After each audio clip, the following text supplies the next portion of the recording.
Hello and welcome back to Kill the Mood podcast. Welcome.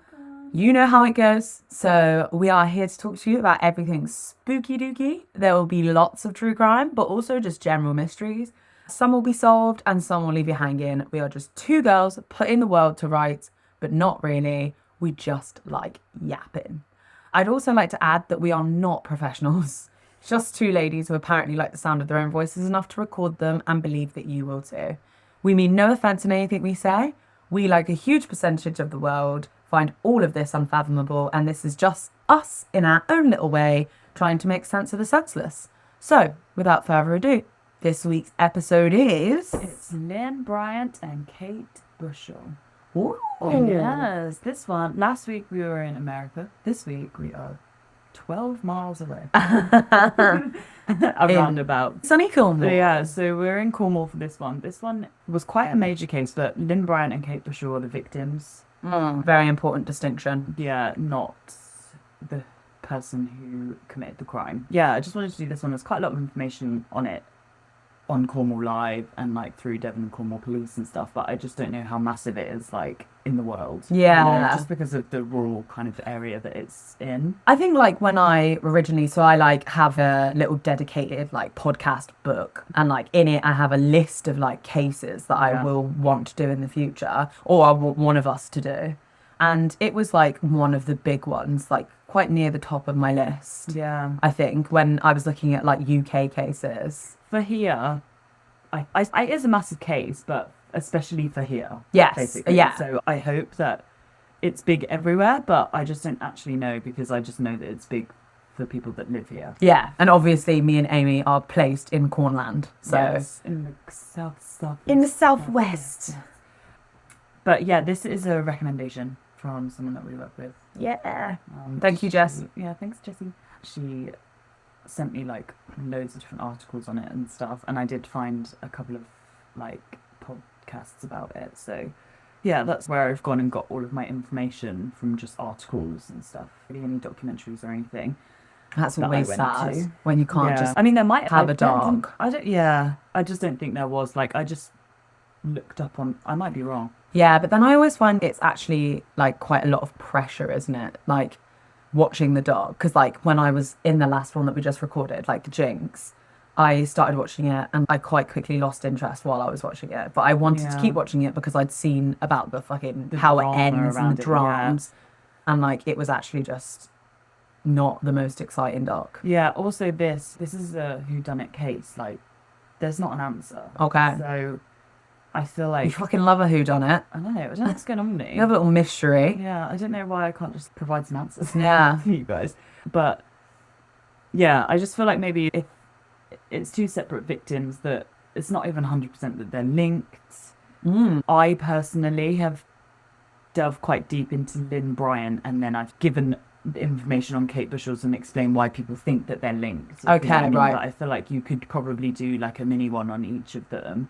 I've tied it in together because people think that they are the same person. Yeah. But there is no one that's done it. So there's no answer. So if you had made a documentary about it, I guess it's like just not got an ending. It just and we drives into the... Yeah, like I think there's nothing wrong with a little mystery. And I feel like actually also one thing that like is always important is to keep certain things in like public consciousness. Yeah. Because you never know when information could come forward, or like even just they're using genealogy quite a lot to solve cases now. So you never know when a breakthrough could happen. And that happens because people keep talking about cases. The likelihood as well of someone, like, there are people alive that know what's happened, I reckon. Because it was in 98. There's someone out there that knows what's happened and they could be alive. Yeah. So it's always good to keep it, to just keep going on, because there might just be some reason why someday someone decides to come forward with something. But yeah, this is quite a sad, obviously they were sad. That was quite a serious start. And I don't think the seriousness is going to end. If I'm completely honest. Quite bleak, but I just think it's so close to home here. Yeah. It's just wild. Yeah, let's get Wait until you fucking hear about the sticker slasher. Yeah. So yeah, this is a whodunit case, two separate victims that there are some links to. So we're going to dig into each murder and then look into why people think they're linked. I think I'll just do it like that. Sounds great. So we'll start with Lyn Bryant. So it's set in Cornwall in Ruan High Lanes in 1998. So Ruan High Lanes is in the Roseland, which is just outside of St Mawes, which is actually 12 miles away from Truro, which is like mine and Tanisha's middle ground. Yeah, that's our homeland. Yeah, like the port of call. It's like, near there. it's where we work. It's like where we get together. It's our, we live like the opposite way, the same amount of distance. Yeah, pretty much. From Truro. So it is the city. Equidistant, if you will. Yes, equidistant. And yeah, it's the city. So it's where people associate, like, will. It is quite literally only a city because it's got a cathedral, by the way. So if you ever go to Truro and you're mad because we said it's a city, it's not our fault. The great city of Truro. Like all its glory. Yeah, so this is real close to home.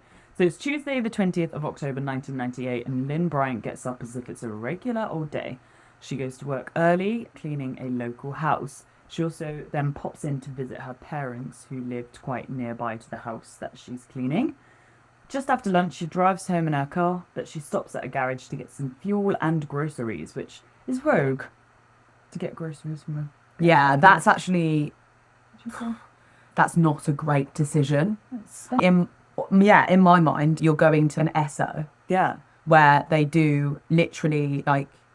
They've got you by the short and curlies with their price range because you're only going there because it's like the nearest shop. Yeah, I feel like there's a garage very close to my house. And every time I'm like, I literally can't be asked to walk to a big shop or drive to a big shop.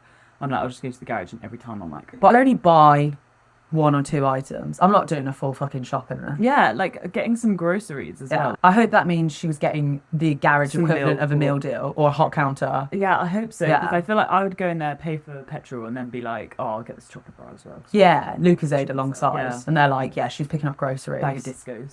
Bag of discos. That's my garage. Squares. Master's discos. Oh, shut up. I know.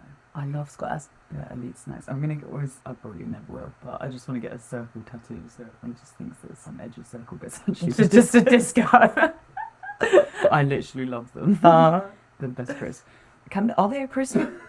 Can you classify them as a crisp? Starch. Yeah. Bit there dissolves as soon as it touches your tongue. No, that's quite a bit more than a disco, isn't it? They are good. I do love them, but like squares. Yeah, they do have more of a texture going on, but I don't know what it is about discos, but just like I love that powdery. I'm fucking desperate for a square now. Yeah. Maybe we need to pop to a garage for some groceries. Yeah, we might be off out in a minute. Get some groceries. So yeah, she gets some fuel and some groceries. When home, she has some lunch with her daughter Erin. They watch Emmerdale whilst eating, and they discuss Lynn's upcoming 41st birthday and what they had planned. Yeah. That's really sad. I know. It is really sad. Yeah, I don't know. Every time I say it's sad, you literally go, yeah, so sad. Yeah, so sad. Let's just get on with it, shall we? That's one episode. There's one episode you literally do that. Yeah, that's so sad, isn't it? Anyway. Han said something in the last one, I can't remember, or maybe a couple ago, where I just go, yeah, that's a rip. And when I listen to it back, I'm like, Jesus. I'm so sorry. Amy just wants to get into storytelling mode. Yeah, I'm trying to set the scene. Yeah, I'm sorry. CBB's bedtime. But it's just gone off script. Yes. Someone's behind the teleprompter literally going, stop it! Cut it out! Cut the feed! Why are you talking about fuel and groceries? Yeah. Yeah, so they're talking about a 41st birthday and what they had planned. So after this, around 1:30 p.m, Lynn decides to walk their dog, Jay.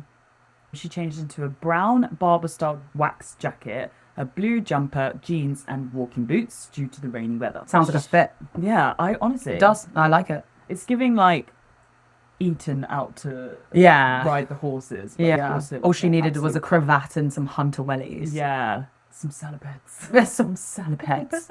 Yeah, but I feel like also it's like such an autumnal fit on hip. Yeah, and I think because of bad weather, she's just suited up appropriately. She leaves the house and she never returns home, unfortunately.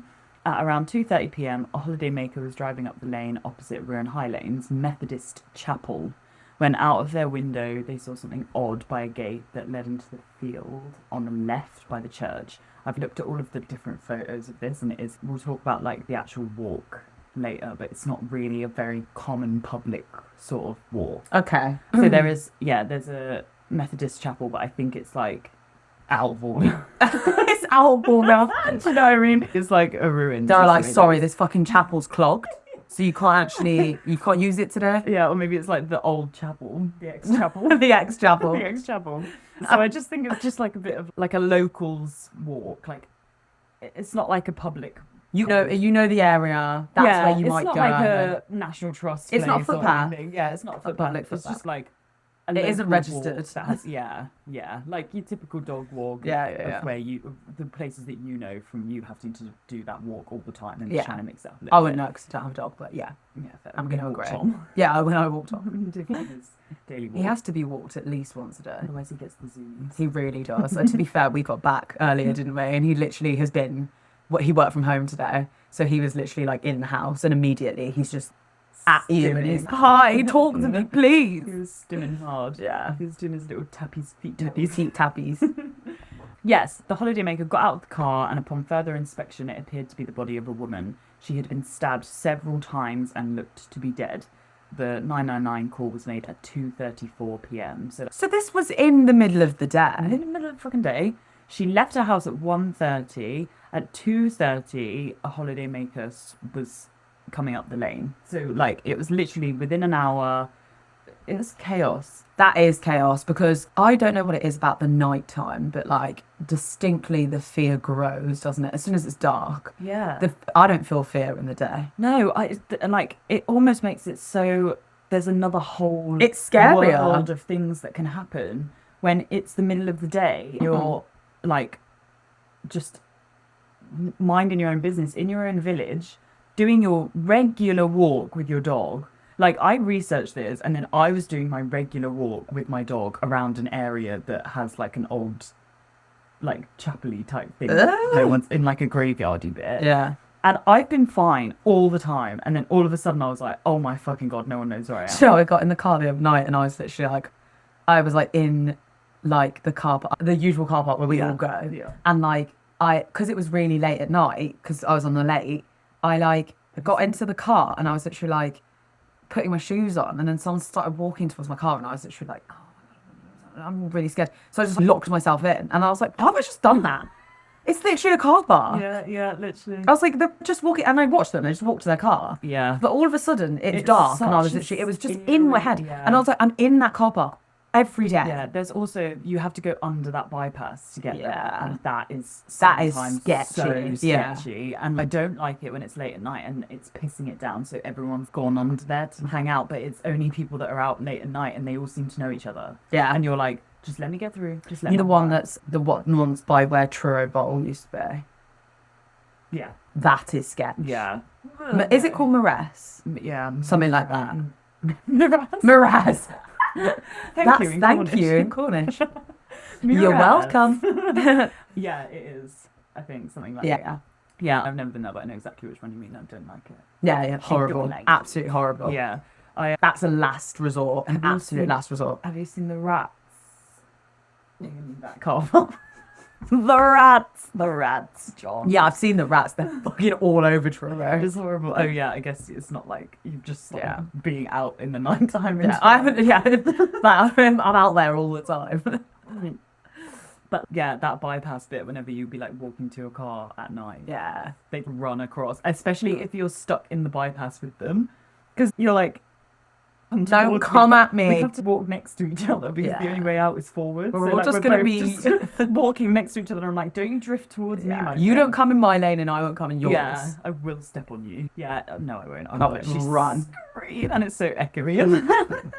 The guy that plays the didgeridoo in there is so funny because it's literally Yeah. bellows. Do you know there was someone playing a fucking saxophone in there? Oh, yeah. Did you see that? Sexy. Yeah, it was so good. Yeah, they're so good. To be fair, there's loads of buskers that are so good in there. But yeah, the didgeridoo really does echo. Like, you can feel it in your chest. Yeah. Anyway, sidetracked.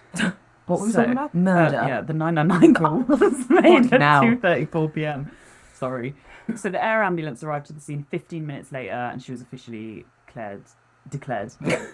Declared. She's sorry. Officially declared. She's been declared. See, we can make that. Oh, that's fucking mad. But do you think we can make that a thing? You've been declared. Declared. I was going to say declare ambulance. Okay, sorry. Oh, this is No, not good. seriously, It's it's not so good. bleak. Yeah, it is bleak. Let's put it back.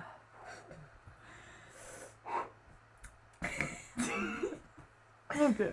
So the air ambulance arrived at the scene 15 minutes later, and then she was officially declared dead. The woman was Lyn Bryant. I put in brackets, obviously. Obviously. Yeah. Yeah. So this is actually not funny anymore. But she. It wasn't ever I'm funny. I'd just like to declare that it wasn't ever funny.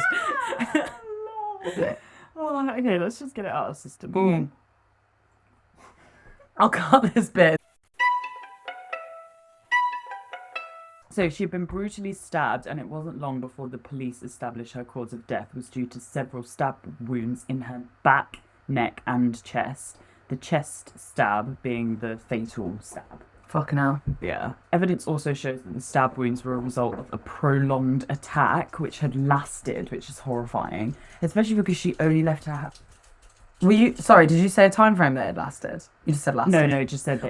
It was just a prolonged attack. But Okay, it's yeah. crazy because she left her house at 1:30. She's found by 2:30. So like, it's prolonged, which means like, even though an hour seems like a crazy amount of time for someone to go on a walk and then get stabbed and then someone find them, that was longed out as well. And I hate to say it, but like, you hope that if you're going to be stabbed and it's going to be fatal, it's going to kill you. Yeah. You hope it's over so fucking quick. So quickly. But like, it must be horrible being like, this is the area where I live, where my family live, and this is taking ages, and it's the middle of the day, and no one's coming. Yeah, and nobody's there because it's not a walking path. Yeah, like so that horrible. frequently. That is horrible. Absolutely horrendous. Yeah, so rough. So, just a bit about Lynn.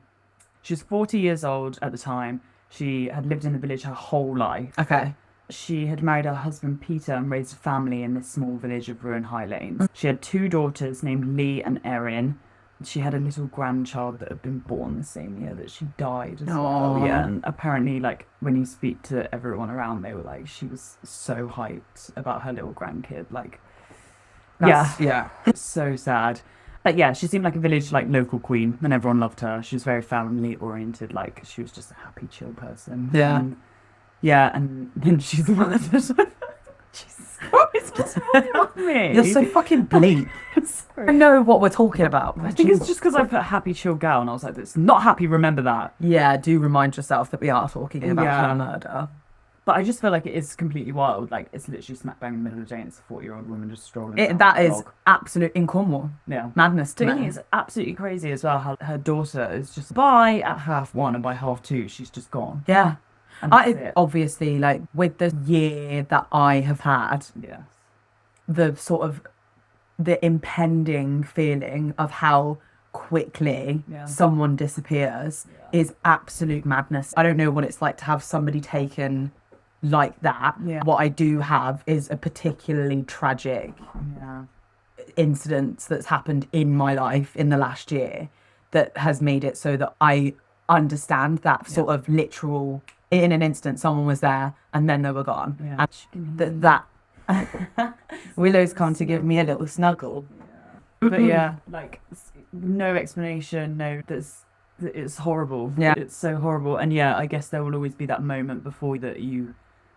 She just went out to walk the dog. That's so Why would crazy. you ever think that's... Yeah, that is the scariness about life, is how you think you always have more time with somebody, but you just don't necessarily ever get that. Like, it might not come, and someone who was there can just be gone in a bit of an instant. Yeah, and because you'll never know, it's like all the things being like, I should, like, her being like, if I'd gone with, do you know what I mean? Yeah. There's nothing you could have done and there's no way of knowing. Feeling of being like, goodbye. The day that I had, so without too much detail, I lost my brother at the beginning of the year. And the day that I was like in work and I was in a meeting and I was having a bad day. You were in a mood. I was in a real bad mood. Yeah. We were sat in a meeting and I'm usually, if you can't tell, quite mouthy. And I was quite quiet and I was just generally having a bad day. I remember saying to Lauren, something is really off with her today. I really hope she's all right. Yeah. And then I just left work And on my way home from work, I found out that my brother was gone. And I was literally it was just like the most insane, because it was such an incredibly normal day. I was having a bad day.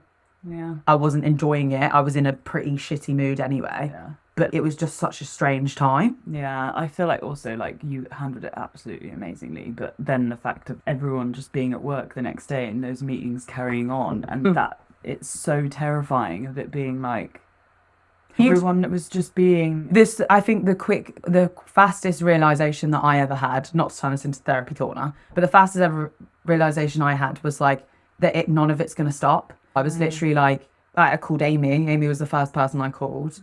And then I called my boss, and I was literally like, hey, this has happened. I won't be in tomorrow. I'll be back the next day. I got to yours and you were like, do you think like they'll be okay tomorrow? And I was like, oh my God, are you okay? What's happening? How is your brain thinking like that? But that is how you work. Like, you are a doer. Yeah.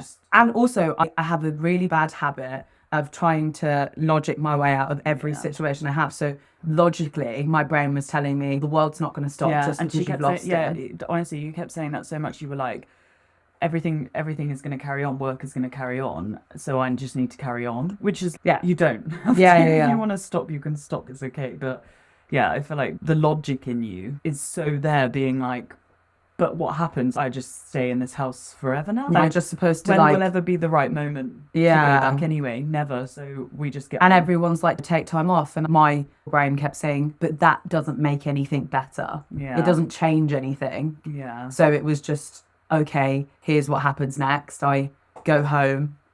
I actually went back to work. I went back to work, and then I went home, and then we buried him, and then I went back to work, and I just carried on. You are a very unique specimen, Tanisha. I wouldn't say it's necessarily a good thing. It is. Basically, Tanisha's amazing, and she thought, what will help? True crime podcast. And that's what we started doing instead. But yeah, it is a thing of 1 minute. She's just saying, see ya, off for a dog walk, and then, that's it, which I just think is harrowing, to be honest. Okay. Her clothing was apparently disrupted, and whatever that means. Lick my face. Sorry, she's trying to lick my face while you're talking. You're monkey. You're monkey. Right, cute. Yeah, that's 100% where I'm putting it in. No, actually, I'm going to leave that as the transition. Can you do it again? Okay, so her clothing was apparently disrupted, and like whatever that means gave the police reason to believe that this was a sexually motivated attack. So she was clothed, but it was just disrupted. So whether something was like ripped, I don't really know. I couldn't really find anything specifically about it. Also, it was confirmed that she had fought back against the killer. Yeah, there had been some sort of struggle. Obviously, as it being a prolonged attack as well, then that kind of tracks completely. The murder weapon was confirmed as a single-edged blade, such as a penknife or a little kitchen knife. Oh, that's vile. Yeah. I don't know why that makes me like... mini stabs. You remember... Mini stabs. Lots of them. It's horrible. Like when we talked about the Stanley knife in Yorkshire Ripper, and it was just like, there was something so... viscerally, like, I don't know, something viscerally horrible about the idea of such a small blade doing so much damage. Yeah, it's honestly so fucked up. It was like a little kitchen knife or something, but the murder weapon has actually never been found. So the police corner off this whole area in the walkway, and they're aiming to collect as much evidence from the scene as possible, because it's like in a gate, like in a little dip gateway bit, so they can literally just block off that. They block off the whole path and everything, and they literally search that entire area for anything. Yeah. They also begin questioning anyone and everyone to get a better understanding of her movements of that day. So obviously they've got her really close within a 1 hour window anyway, but they want to know literally like who saw her talking to who, where, when, everything. Yeah. So, 2 things to note from the questioning is that, 1, this is a pretty common walk for her. So I'd already briefly said that earlier, but her nurture, Jay, and her would literally do that walk all the time. So it wouldn't be unlikely that she knew the person. Okay. And it was quite a common one to have seen her on. So potentially someone could have been watching her. Yeah, it's not, if someone was watching her movements or knew the timing like would vary. It just would be in between cleans or if she's not got anything on or whatever. But that would be one of her main walks. It wouldn't be hard to know as soon as she comes out of the house with the dog, that's probably where she's going to go. And then I guess there's an implication of maybe it's something that you think it's only locals would know about. But if it's somebody who has noticed her and is specifically watching her and it's a walk that she does Yeah. quite often, Yeah. that they might have just known to go there because they've been watching her. Yeah, exactly. That is such a good point, because it could be someone that has been going around there, for a while, but they might have only been doing that to make sure that is the route that she goes. That is the fucking cutest thing I've ever seen in my life. What are you doing? It's making me sad. She's trying to have my hand. She's such a Willow drama keeps queen. putting, she's sat on my lap, but she's like reaching her paw up and trying to get to Amy while she's talking. I feel like we should post a photo of her. So Yeah, I think so. That's what we'll do. We'll put you on Instagram, TikTok, my queen. Little baby. The actual walk that she's gone is like an off-road walk, which leads to private properties. So it's not a common/public walkway, which give the police the idea that either they must know her movements or know the area. Yes. So yes, it is it's not very likely to be some random geezer or girl. I'm just saying. Yeah. But some random person. It's thinking that it's quite likely that it's someone that knows the area. It's not someone that's just been razzed up and been also to kill someone that has a lurcher, who's walking a lurcher. Yeah. It just seems like a bold thing to do. It does seem like quite a bold thing to do. And then it again makes me feel like I'm inclined to believe that you have been watching her and that you might know the temperament of her dog. Yeah, that's so true. I feel like lurchers are chill. But they're big. But they're big, yeah. It's a scandal. Once again, it's a scandal. Yeah. So from a few friends, they managed to uncover that when she went to get petrol in her grey Ford Sierra, she originally went to the Harris garage in Tregony, but they had ran out of fuel, so she went to a different garage, which is Chenoweth's garage, which I feel like I recognise that name. Is that by Caramel? I have no idea. I really recognise it. Might recognise it because I've written the names. Because you wrote it. Yeah. So this is at about 1:05 p.m, so a bit earlier in the day. Also, this is because she literally is at the garage at 1:05. She goes home and watches some Emmerdale and eats her lunch and then goes back out at 1:30. So that sounds so tiring. Yeah, she must have watched 5 seconds of Emmerdale. Yeah, it was just on while she was doing those other things. Yeah, and then she must have just been I'm back out. Next thing unless she was like, oh, this is actually quite nice, so I'm going to walk the dog, get it out of the way. So yeah, she's enjoying it and she's like, I just want to get this out of the way so I can go home. Yeah. But yeah, it's so typical that a petrol station has ran out of petrol, so... Yeah, it absolutely tracks in Cornwall. So funny. Yeah, then there's sightings and CCTV of a white van driven by a heavy-set man in his Levi 50s. Belfield? With a really squeaky voice. Yeah. Tiny penis. That's on CCTV. He's naked in the insulation of the van. Built like a brick shit house. Yeah. Yeah, but it just says heavy set, so yeah, whatever. That's Okay. what that means. In his 50s with a scruffy beard. The great big Bushy beard. He stays in his van and then follows Lynn out when she leaves in her car. It's a bit of a stretch. Yeah. But We're talking about a petrol station. yeah, and so he doesn't fill up with petrol, he doesn't go into the thing, so it does look weird, like he stopped because she stopped. Okay. But it just doesn't, I don't know, it just feels like a bit of a stretch because it's not like then Yeah. follows her home or anything, but it's just like people are like, the fuck. That's not exactly the slam dunk that they maybe... Yeah. Yeah, I don't know. Apparently no one in the village knew about this van, but it had been seen in the area a few days before, but this could just be... A regular route for somebody. Yeah, or a holidaymaker. Yeah. Obviously it's like Cornwall, so it could just be like, yeah, someone drives through it for whatever reason, someone works near there, someone knows someone there, or it could be someone on holiday. Yeah. So to get anywhere. Yeah. Village thing for it to be like, ooh, has anyone seen that white van? Wait, that? Anyone see that white van down at bloody... He didn't recognise his number plate. Yeah. Heavy on set man. Yeah, it's just such a villager thing for down here for everyone. I bet it's just on their Facebook notes. It's on it's on their little community pages. And then a few people report seeing her, they drive past her when she's on her regular dog walk. So there's a motorcyclist that claims he saw Lynn talking to a man at the junction by the chapel, so really close at around 1:45.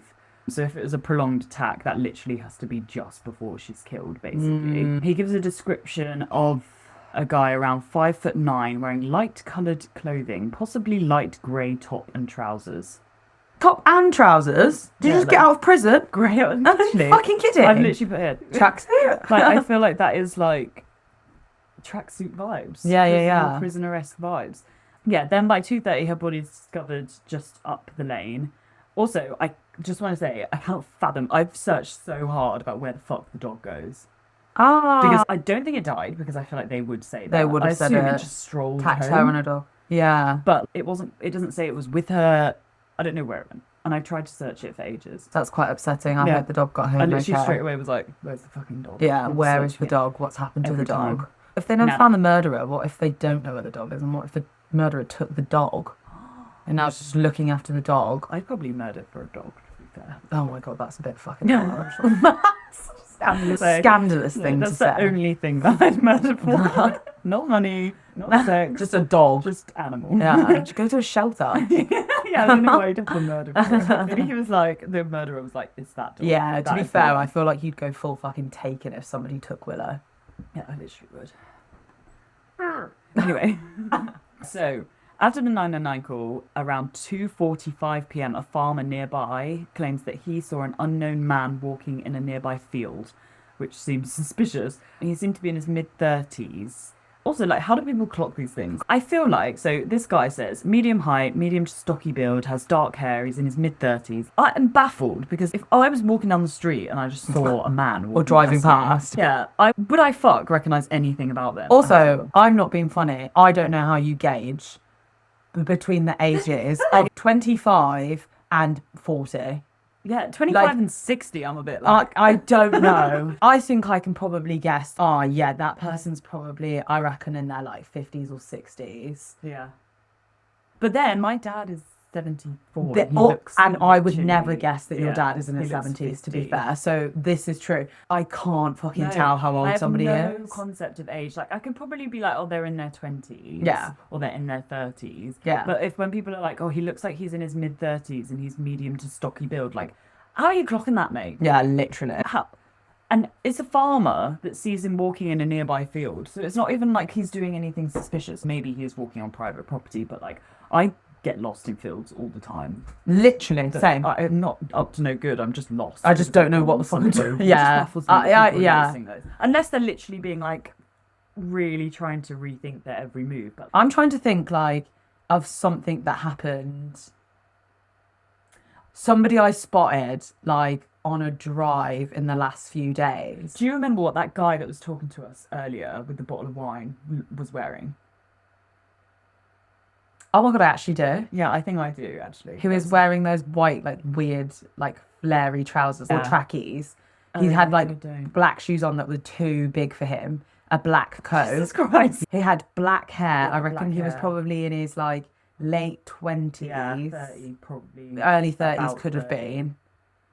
Definitely a known drunk. Yeah. It was a red wine, wasn't it? It was red wine, yeah. Good sense, yeah. And it was a Beaujolais. No, yeah. But it was fucking mad, yeah. 1974. And that, to be fair, was just in passing as we were leaving Yeah, work. fair. That is fair. Yeah. Okay, maybe then. He did. But he stuck He out. did. He stuck out Because he was also though, because he talking was to talking to us and talking about the dog. But then as he walked away, he went, "I can't be trusted. I'm a bad man." And I was like, "What the fuck?" We were like laughing with him. Oh, thanks. He was like, oh, she's so beautiful, like blah, blah, blah. And we were like, thank you so much, how bye. And then he just went around the corner and was like, no, don't talk to me. I'm a bad man. He's cute though. Oh, dear. I'm joking. Joking. My God. I'm joking. Like a chaotic man. You're like a chaotic man. Yeah. Okay, so yeah, anyway, clearly we can. This farmer can recollect whatever, I don't know, just some guy wandering around in a field.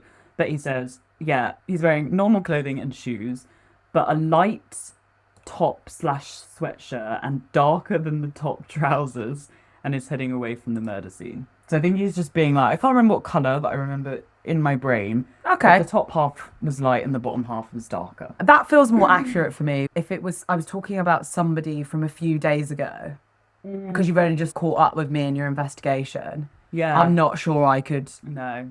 give you as much detail as I did about that guy. So, something really weird also happens. They search the whole area and they take all these statements to find any evidence and a timeline, but literally nothing except for this timeline that we've just given comes up. So that is it for Okay. everything. No one is coming forward. Like, they've asked everyone. Like, there's only one guy that saw her talking to a guy just before. And then there's a slightly suspicious guy running through a field or walking through a field just after, but everything else is just like nowhere to go. And everyone's useless because no one's really got any motive. No one's got any, there's no evidence at the scene or anything. It's just, yeah, it's just really hard. Like, I just don't think they can find the people that everyone was talking about anyway. And even if he did, it'd be like, what were you doing? And he'd be like, oh, I'm just her neighbour. And I just said, And it's vague, isn't it? Like, it's not a lot of information to go off. Yeah. Even if you've got a suspicion about someone, how do you confirm it's them? Yeah, it's really hard because I just think there's nothing. But obviously they're like really trying to latch onto that because they're like, this is it. Yeah. It just doesn't go anywhere, basically. So, Lyn's tortoiseshell glasses are not on her person when she's found, and officers search the scene and can't find them. And then 4 whole months later, so on the 2nd of February 1999, her glasses reappear at the scene of the crime, but they're just like placed on the ground. So they're not they're not squished into the mud. They don't look like they've been there for 4 months. Yeah, they weren't squished up to the edge. Like, they were just placed in the middle of this little gateway bit. Yeah, so crazy. There wasn't any DNA that was worthy of any evidence, though. And also, there is, like, some theories that it could have just been, like, a stroller being, like, someone's just walking past and the glasses actually were flung somewhere else that was missed. And they found and they them. find them and just... But then you'd put them on a post. You would not just put them in the middle of the floor. Yeah, you wouldn't just put them in the middle of the floor. And the convenience, like, of the where they likelihood were. Of you putting it exactly where her Also, body if you is. found it and, like, you're part of the village chat or whatever, like... It would have to be, like, someone on holiday that had no idea that happened to find them and then put them in the exact murder place. Yeah, that feels a little bit too much like a coincidence to me. Yeah, I also agree. I don't know how much I believe that is a possibility. Yeah, but then it just seems crazy that someone's just been like, oh, it's been 4 months. I'm just going to go and put these back. Yeah. Sorry about that. I was yawning at the same time. Yeah, I do think that if you've done this and you're a bit like, you're obviously a bit fucking tapped in the head to do this anyway. And we know that about people going back to they just love it. It's a bit of, scenes, also to shake things up, get people talking about it again. Yeah. Say, how fucking weird is that? Yeah, and being like, oh, this might blow the case open. And also, just living on the edge of your seat instead of being like... Just reminding people. Yeah, and instead of being like, oh, I've got away with it, they're probably like, but you haven't even tried. What about this? Will this make me... I don't know. But it just seems like a fucking stupid thing to do. Yes. Yeah, and there's no way that they have been there the whole time. Yeah, they just appear in the wild. So yeah, but it doesn't come of it either. Everyone's just like, what the hell? Yeah. And it must be so scary for like her kids and her husband and stuff to be like, as if the killer has just been strolling that walk again and just putting her glasses back. Like, why has he had them the whole time? What? Oh, it's horrible. Yeah. Back to after they make this timeline, the police start going door to door in the area for information, and they also hold a press conference at the incident police headquarters in St Austell on the 21st of October. Here they make a public plea for information. On the 29th of October, they find and arrest a man linked to the white van man. That's today. Oh, no way. 29th October. Wow. They find and arrest a man, but he is quickly eliminated from the inquiry and then released. Yeah. Before her funeral on the 12th of December, they had already arrested 3 separate men, but released them all due to them being eliminated from the inquiry. So they were trying, but it just wasn't really going anywhere. It's so brutal that her funeral is also so close to Christmas. Yeah, it's horrible. It's just, it takes away so many. I think also you don't really realise like when like you're doing that and like the amount of things that starts to impact it around that day. It's so sad. Like it's so that sad. Changes anybody who has lost somebody. Christmas will always be a bad time. Yeah, of course. But I don't know, like just burying her around Christmas just feels... Yeah, and the fact that they don't know anything. Yeah. And they're just like, Christmas is nearing. Her 41st birthday party that we were going to have is nearing. Like, all of this stuff is just getting near. And we have nothing. Yeah. And every time someone's arrested, they're like, maybe this is going somewhere. But they're just being like, anyone that slightly links, or there's CCTV, or there's anything, get them in and question them. And it feels like they're trying to do their part very much, aren't they? They are trying, but geez, that is so rough. Yeah, so rough. Yeah, so Christmas happens, and at the start of 1999, Devon and Cornwall police are contacting everyone with the same type of van as the sus white van, including pulling people over and questioning them as well. Yeah. The 12th of October 1999, so this is like literally almost a year after. Later, yeah. Still nothing. So what happens? They head to Crime Watch. And this is actually around the same time that Jill Dando's episode is. Okay. Jill Dando's was pre-summer, and then this was post-summer. So it was literally like all popping off around the same time, like Yeah, Crime Watch okay. time. They get over 300 new calls. They try and interview someone who has committed 2 murders previously in Norfolk, but they can't find a good enough link. So again, this goes nowhere.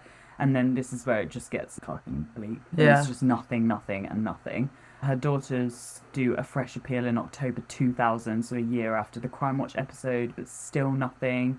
They do more reviews. They also, there's like them doing these appeals and stuff. They're just like, she was just our mom. She was ready to be around her grandkids, and she just loved to just go out and walk the dog and see her parents, and just someone give us something. Like, it really Also, makes no sense. why the fuck? I think that's the thing, isn't it? Is you're like, why the fuck has this happened? Like, why? Yeah. She's just a woman who Yeah. loved her family, who was like probably keeping herself to herself, doing what she needed to do to get by and stuff, taking her fucking dog for a walk. It's so sad. They're always sad, but it's just, imagine just every night going to bed and just being like, what the fuck? There's Actual nothing. fuck. Why has this happened? And just knowing that someone out there just knows something so close to home, so literally so close to home. Like, it's so depressing and it's so horrible.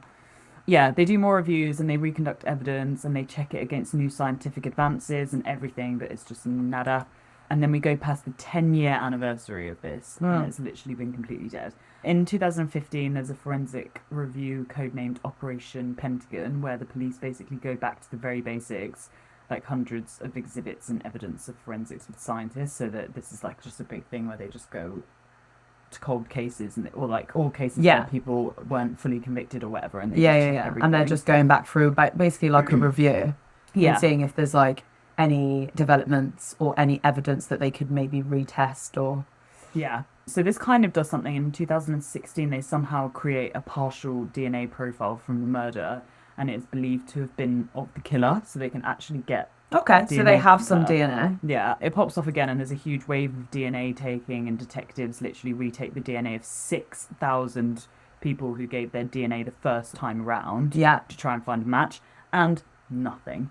Yeah, so that's also horrible because it's been a decade, and then out of nowhere, there's this big hoo-ha. The kids are probably like, oh my god, this might be it. And then, Any little bit of hope, like. nothing again, and then it just fizzles out. In October 2023, there was a 25-year anniversary appeal, and there's still articles and stuff where people ask people to come forward because it's been like 27 years and still nothing. So just to note, over the course of this inquiry, officers have traced over 1,600 people to get their whereabouts. They've taken 7,863 statements, 3,144 house-to-house forms with people in the local area, and they have eliminated 6,573 vehicles. Jesus. Yeah. And still hard work. literally nothing. No, hard work from Devon and Cornwall police, really. And it's so sad that there's no answer. I think the fact that it's in the middle of the day and no one really saw anything is so fucking jarring. I know, the middle of the Jarring. day, just on a dog walk. Oh, it's so horrible. Yeah, it's just so crazy to think about, and they couldn't find Where anything. are the fucking curtain twitchers when you need them? Yeah, Because they seem to be everywhere else in Cornwall. I know, everyone seems to be knowing everything that's going on at all times. Yeah. And then they could only get her at the start of her walk, Yeah. talking to some random guy that no one even knew as well.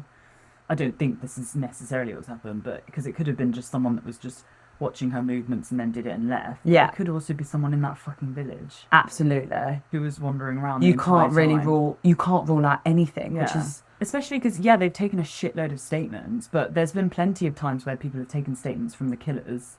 And Yeah. I don't know why though, but also I feel slightly inclined to believe that they lived in the village Yeah. because of the putting the glasses back. Yeah, they know that. Why would you also, if you lived somewhere really far away and you'd come down and you were just watching someone and you decided on her and you watched her every move and you got used to her route and then you killed her, why would you come all the way back there 4 months later? Also, that we're getting into it now, because if it was somebody from really far away who'd done that, where are they finding the time to come back? to also just to stalk her, to get those, to think that's something that happens contradicts either theory, which is They had enough time to stalk her, know that this was her route, know the temperament of her dog potentially, and that she would be, at most days, on this route. Yeah. Or they lived there and they knew that they knew the route, and they just decided to kill her because she was there, or they hated her, or whatever. Yeah. The theory that somebody has come from elsewhere doesn't match either of those things. No. And let's say that it was a completely random strike of luck that someone was about to kill someone and they found a secluded route. You could not risk, without knowing that area, that no one else would come up there around that time. Yeah. Like, you have to know how often people go up there and whether it was a period of time that she would have been the only person up there that entire time. Yeah. And someone that, if they were wandering around there and debating and looking suspicious, it wouldn't be a complete stranger that no one in that village knew, because villagers are like that. In the They middle of know the day. everything. Yeah. In the middle of the day. God, it's so So scary you to can't think convince about. me. You can convince me that potentially this person wasn't a part of the community. Yeah, yeah. But you can't convince me that they're not somebody who doesn't live in or around it. Yeah. Who knows the area, Yeah. who knows her, who knows the family. Yes. It's very scary. And yeah, like they say, oh, we ruled out loads of vehicles, we took loads of statements, we did like we got loads of DNA in the area, and it just doesn't matter. What I was going to say about the glasses is that what that says to me is that, like, you doing that feels like you are trying to, like, bring back the hype of that moment because you enjoyed it. Yeah. What's the point of that if you are someone who doesn't exist in amongst that community? Yeah. Or, hear me out, Yeah. someone kept it as like a keepsake. The trophy. Yeah, and then after about 4 months, they're doing door to door. The heat's on. What if they catch wind? Why wouldn't you just throw it? Yeah. What you've done, Yeah. what you've done by putting it back there is asking one, let them for know drama. immediately that it's hers. Yeah. That this is what they're looking for.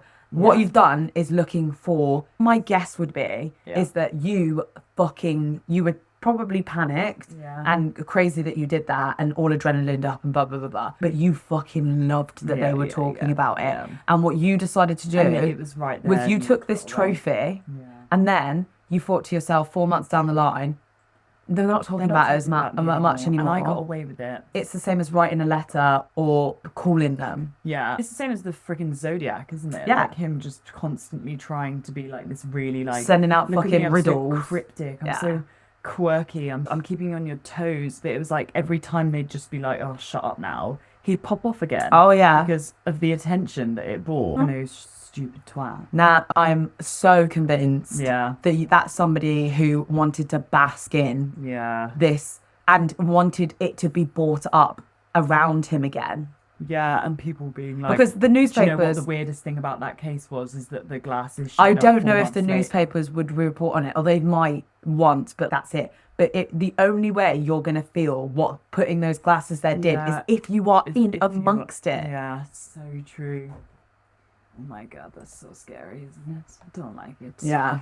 Yeah, so that is Lyn Bryant. So now we'll just do a bit about Kate Bushell. I don't have as much on her, but actually, to be honest, because they're both just cold cases that had literally nothing, it is like that. Yeah. It's just nowhere near enough information, and it's very sad. But yeah, Kate Bushell is also somewhat associated with this murder, even though they both haven't been solved.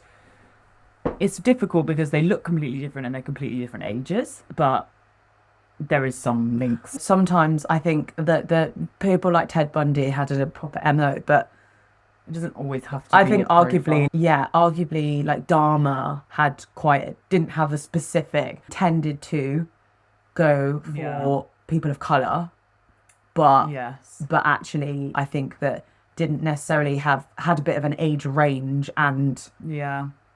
but not a specific type. Yeah. So yeah. True. It doesn't always have to be the I think same. sometimes it's about convenience. Oh yeah, for sure. So this was a year earlier, but it was in Exeter. Okay. On Saturday the 15th of November 1997, 14-year-old Kate Bushell gets up like it's a regular day.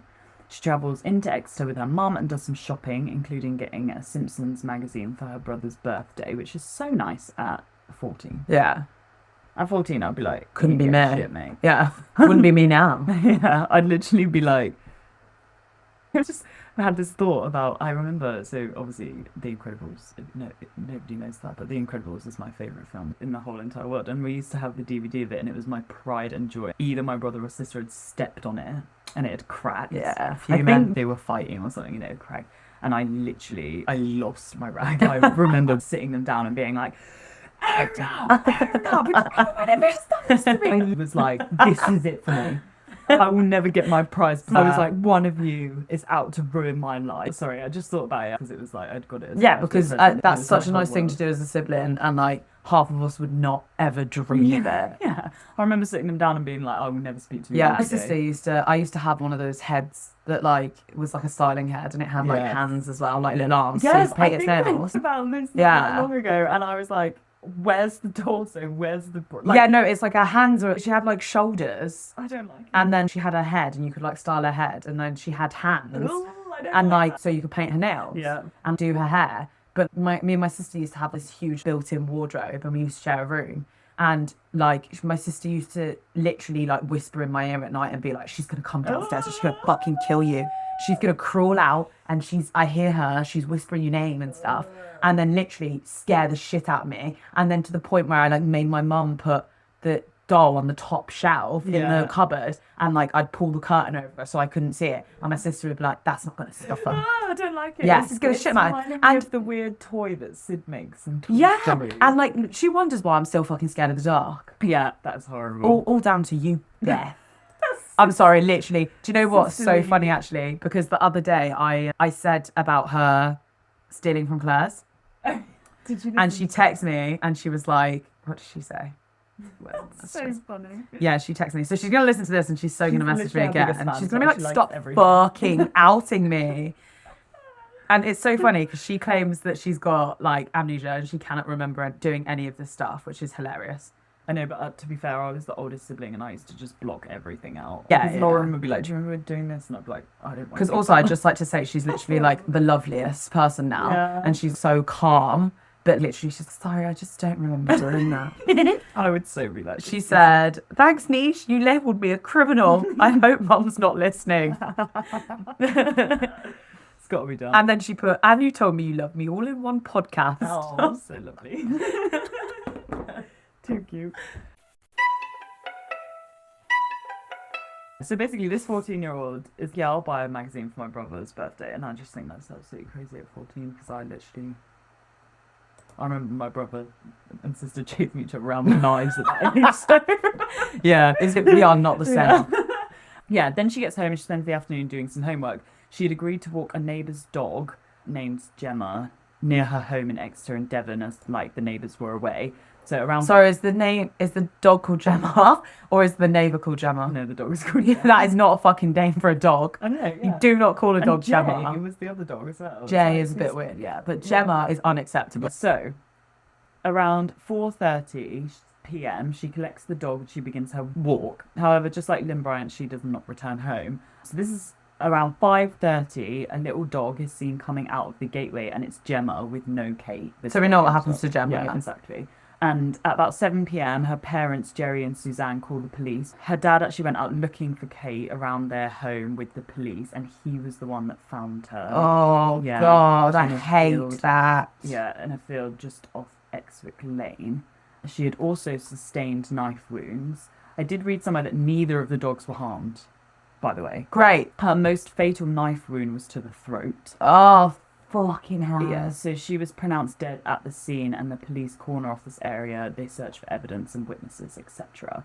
On the 16th of November, the house-to-house search begins, and an extensive search happens.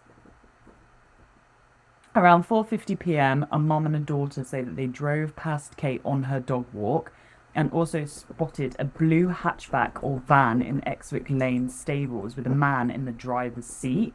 5 minutes later, a couple also sees the same blue vehicle unattended in the lay-by.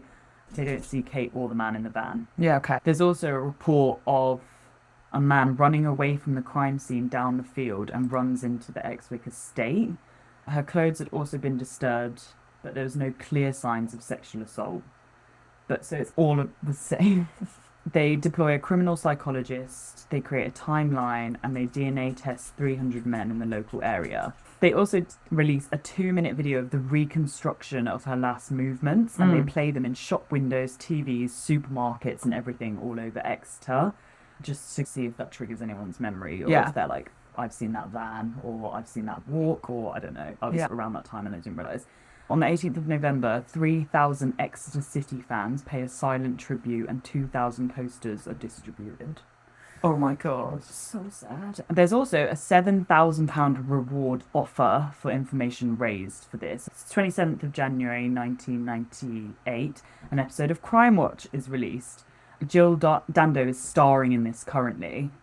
So she's still, like, knocking about around here. And it features an interview with the first SIO on the case, which is Detective Superintendent Mike Stevens. A man called Stephen Palmer gets involved in April 1998 in the case, and I couldn't find a massive amount about what he says, but he does get arrested and jailed for 18 months for wasting police time after claiming he was involved somehow. Okay. So I think after the Crime Watch episode, someone did come forward, but then it's like the coughing guy and Jill Dando, isn't it? Just the sweaty people who want to get involved and no time wasters. Yeah, exactly. So I feel like, he was jailed for 18 months literally for wasting their time. So I don't know what he said, but yeah, it doesn't seem it's a great. big enough deal for them to be like, fuck off to jail for a bit.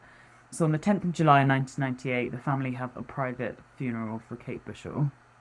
Then, September 22nd, 1998, the episode goes on Crime Watch Unsolved, which is like a thing where it goes on again. Yeah. It's basically just being like, anyone? Yeah. Like, seriously? Literally fucking anyone? Come on. Then on the 30th of November, links are investigated between the murder of Kate Bushell and Lyn Bryant. Basically, it's just the same shit. Yeah. Same shit. Both of them are on a dog walk. Both of them go missing in the middle of the day. Yeah. They get killed. Their clothes are disrupted. They're stabbed. Yeah. They're near each other. Like, they're not, but like, it wouldn't be a stretch. It's not worlds away, is it? No, like, it would make sense if you did that and then you moved somewhere else. Exeter's what, 2 hours away from here? Yeah. Do you know? But I don't know if it's the same person. I can't obviously tell you because I don't know. It's so terrifying that you can do one crime like that and get away with it. The fact that there's a potential that somebody has done two, or that two different people have done that, and there's no evidence. Yeah. It's which is fucking worse. Yeah. That you have to find two separate people, but at least the first time someone didn't get murdered, they then went down to Cornwall and did the same thing again, and you still didn't catch them. Which one is worse? Yeah. It's like either they're both bleak two options. Separate people can get away with a singular murder and just go into the world as if nothing happened, or one person can murder literally two separate people within a year of each other and get away with it. It's horrifying. And if the killer knew the area, then surely they are different people, because if they're like local to one place, then they won't be local to the other unless they literally, because if they would make the link, wouldn't they? If they interviewed everyone in the area from Kate Bushell's murder, yes, and then someone moved down to Cornwall that was in the area, yes, and then killed Lyn Bryant, yes, as a local, then wouldn't they make that connection? They need to know the walks, and they need to know the sneaky hiding spots, and they need to know Lyn Bryant's schedule. Then, and that could potentially be the argument for them not being connected. I think, however, you could argue a few things. You could argue that potentially the first one, so Kate Bushell was first. Is that right? Lyn Bryant's. Oh, sorry, Kate Bushell, timeline. In timeline. Sorry, yeah. Kate Bushell was first. That Kate Bushell was not a well thought out crime. That it was actually, they were away from home. They had an inclination they wanted to. Yeah. They tried to be smart about it, or had travelled up country to do it, because they wanted to try it out, and that she was a crime of convenience, and that Lyn Bryant was like, okay, now I know what I'm doing, and that actually this one was more local because they decided that they wanted to be able to bask in it. Yes, which that's one potential. Or so that they never lived near Kate Bushell. They actually just only ever lived in Cornwall and travelled up. Yeah. The other potential is obviously that they were not connected at all. It's two different people. But also, if it's somebody who did move from Exeter and came to Cornwall instead wouldn't necessarily have to be part of the community. You could just be somebody who finds themselves in and around these communities quite often and have noticed enough about the community. It could also just be, so like, I was born in Bath. I know some, in the little village that I was born in, I know loads of maybe private ones and stuff like that, like just from being a kid and growing up around those areas. So I guess if you hadn't been there in a while and then you just came back to an area and you already knew that was quite a private place for CCTV and you knew you could take your time a little bit. Yeah, I do think they do say that the first victim tends to be quite telling because it can sometimes be somebody close to them. But actually, I'm in my brain, I'm trying to think about every serial killer that I know a decent amount about, and I couldn't tell you if any of them knew their first victim. Yeah. That it was just always a crime of convenience. Yeah, because I'm going to do it, and if there's going to be fuck-ups, it needs to not be tied to me in the slightest. Like John Wayne Gacy meets a kid at a bus station, brings him back to his house. They potentially or have a night together, and then he says he wakes up in the morning and this kid is holding a knife. Yeah. So he kills him. And then he realises that the kid's holding a knife because he was just making him breakfast. Jeffrey Dahmer, it's a guy who's hitchhiking and he comes back to his house and they just have some drinks together and he doesn't want him to leave, so he kills him. Yeah. Always crimes of... I don't know.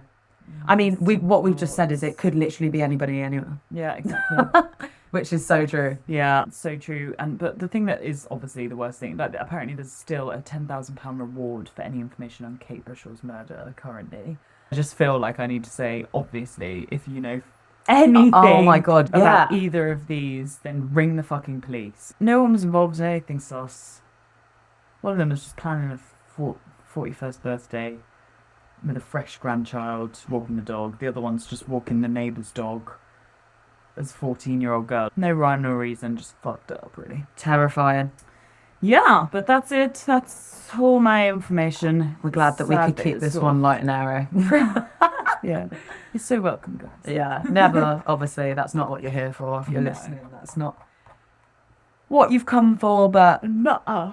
Yeah, brutal. Hopefully one day they'll both be solved, but you just never really know. Hopefully all of their evidence is well preserved. Yeah. And hopefully one day they'll figure it out. Yeah. And maybe they'll be able to use genealogy for that partial DNA sample that they managed to get from Lynn, I think it was. You know the drill. Follow us on Instagram at Kill the Mood Pods. And the same for TikTok. Yes, follow us on TikTok. Yes. Email us at killthemoodpodcast@gmail.com. Yeah, like us. Yeah, rate, review, subscribe. I said that. I don't know what you're subscribing to. Follow us on Spotify.